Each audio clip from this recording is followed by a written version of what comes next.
दोस्तों, जब आप दिन के वक्त आसमान की तरफ देखोगे तो आपको सिर्फ एक ही चीज सबसे ज्यादा रोशन दिखाई देगी और वो चीज है हमारा सूरज, जिसकी रोशनी और गर्मी हम सबको एनर्जी देती है।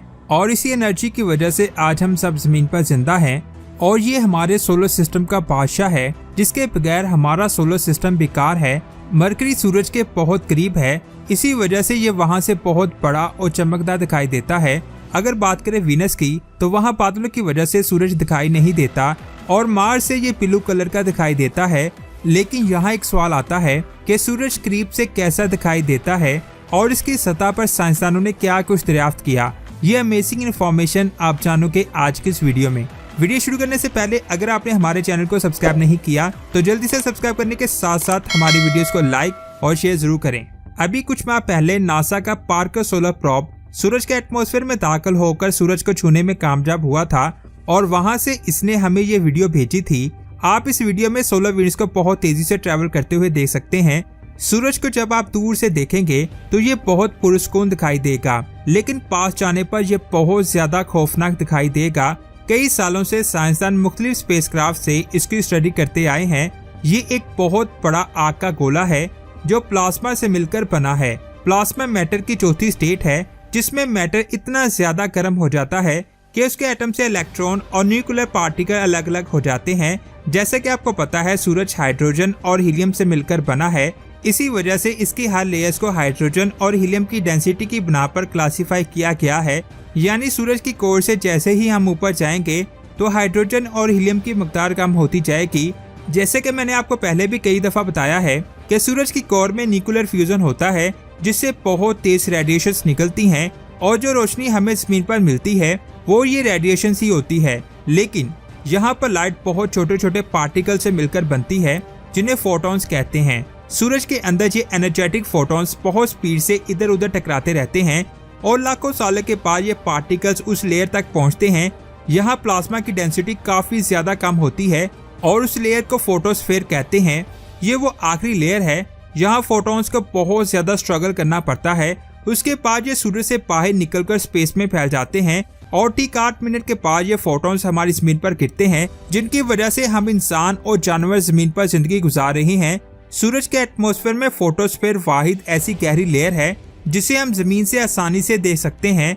यानी सूरज की जो सतह हमें नजर आती है उसे ही फोटोस्फीयर कहते हैं और ये सूरज की आखिरी लेयर है। इसकी चौड़ाई 400 किलोमीटर है। सुनने में ये चौड़ाई बहुत ज्यादा लग रही होगी, लेकिन सूरज के साइज के हिसाब से ये चौड़ाई बहुत कम है। इस लेयर का टेम्परेचर 5500 डिग्री होता है।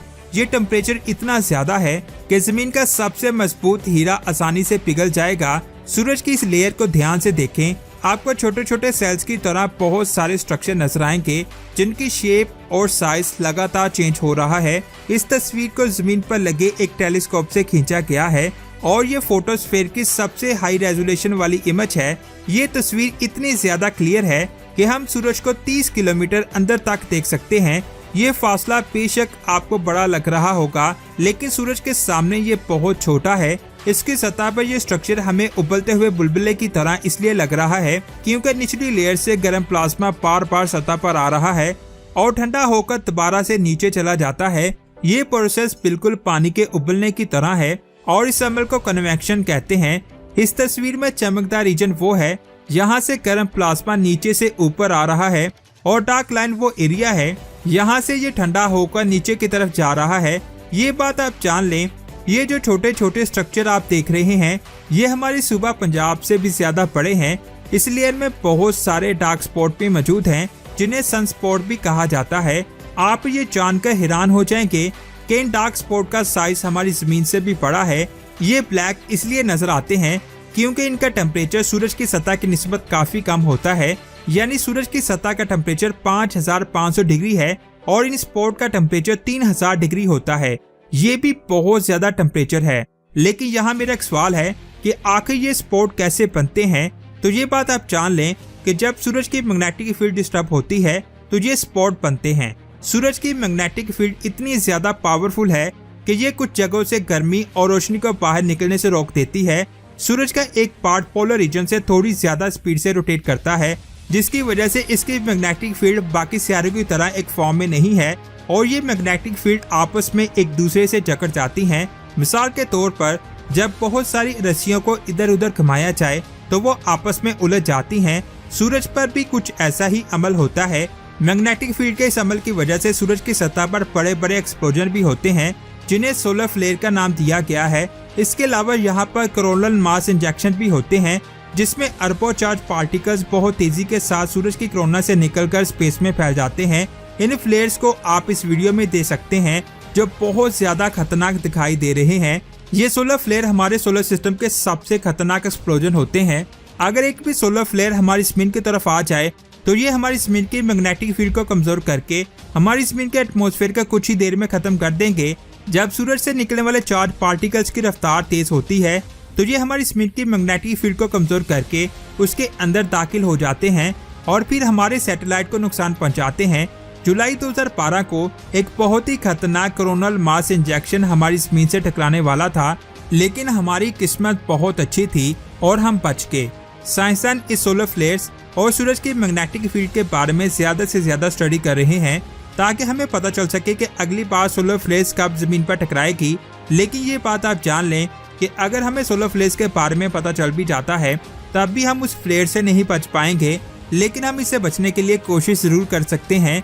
सूरज के बारे में मैंने तो बहुत ही अमेजिंग वीडियो बनाई है, जिसमें पार्कर सोलर प्रोब मिशन को डिटेल से मैंने एक्सप्लेन किया है। अगर आपने वो वीडियोस नहीं देखी तो जल्दी से जाकर देखें, लिंक आपको नीचे डिस्क्रिप्शन में मिल जाएगा। अब बात करते हैं सूरज के स्ट्रक्चर की। हमारे सूरज का रेडियस 7 लाख किलोमीटर है और इसने हमारे सोलर सिस्टम के 99.9% मास को कैप्चर किया हुआ है।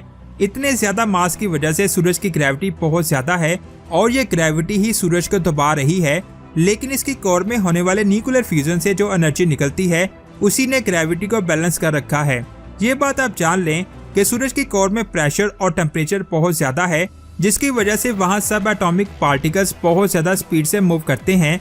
इस स्पीड की वजह से हाइड्रोजन एटम के न्यूक्लियस जो फोटॉन्स होते हैं वो आपस में जुड़ जाते हैं, जिसकी वजह से बहुत ज्यादा एनर्जी खारिज होती है।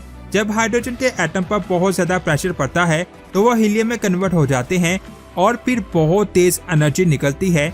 ये अमल इतना ज्यादा एनर्जेटिक होता है कि हमारा सूरज हर सेकंड में करीब इतनी एनर्जी खारिज करता है।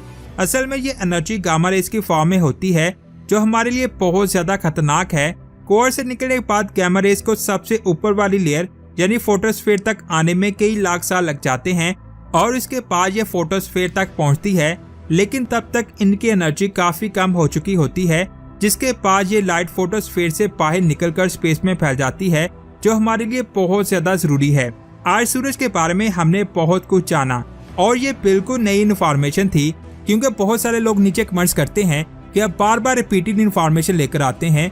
हमारी कोशिश होती है कि हम हर वीडियो में नई से नई इन्फॉर्मेशन लेकर आएं, लेकिन स्पेस के बहुत सारे टॉपिक्स एक दूसरे से मिलते जुलते होते हैं, जिसकी वजह से आपको लगता है कि हम सेम इन्फॉर्मेशन दे रहे हैं। तो दोस्तों, आज की ये वीडियो आपको कैसी लगी नीचे कमेंट्स करके जरूर बताएं। वीडियो अच्छी लगी तो लाइक करने के साथ साथ इसे अपने दोस्तों के साथ जरूर शेयर करें और स्पेस की ऐसी ही अमेजिंग वीडियोस को देखने के लिए हमारे चैनल स्पेस वर्ल्ड को सब्सक्राइब करके बेल आइकन को प्रेस करें। अपना बहुत सारा ख्याल रखें। अल्लाह हाफिज।